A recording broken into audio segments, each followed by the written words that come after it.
पिछले कुछ हफ्तों से ईरान समर्थित यमन के हूती विद्रोहियों ने इजराइल पर अपने हमले तेज कर दिए हैं। इससे इजराइल में जबरदस्त खलबली मच गई।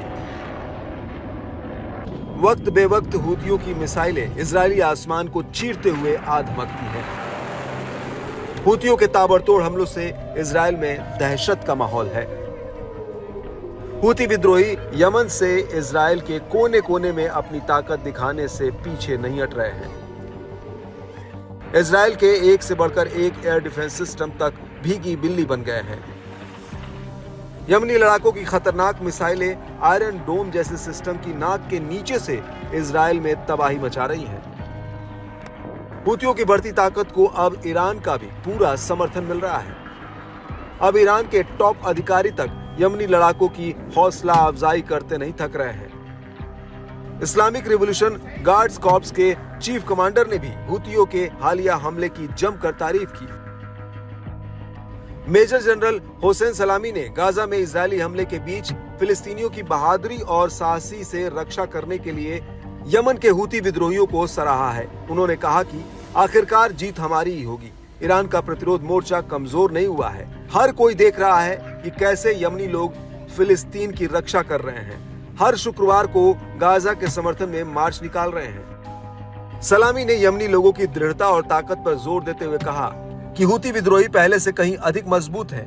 हूतियों ने अब तक शानदार प्रदर्शन किया है। कोई ऐसी घटना नहीं घटी है जो इस हालात को बदल सके। गाजा में इजरायली हमलों के बीच सलामी ने कहा, यमनी अपना प्रतिरोध जारी रखेंगे और जीत हासिल करेंगे। खास बात है कि यमन और इजराइल के बीच की दूरी करीब 2000 किलोमीटर है। लंबी दूरी तय करते हुए हूतियों की मिसाइलें इजरायली एयर स्पेस में आना नेतन्याहू के लिए बड़े खतरे की घंटी है।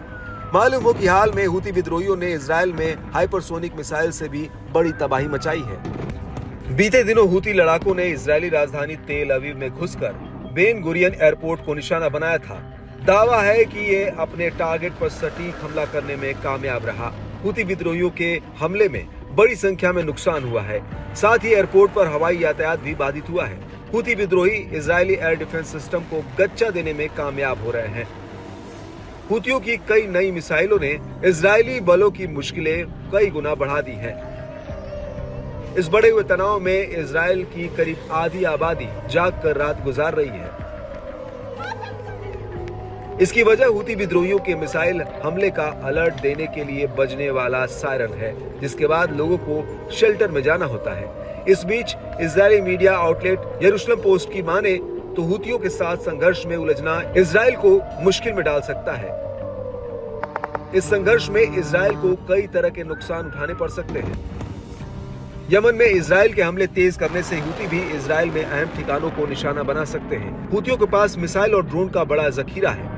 इसके अलावा यमन से इजराइल पर हमलों में बढ़ोतरी से दोनों देशों के बीच सीधा सैन्य टकराव हो सकता है।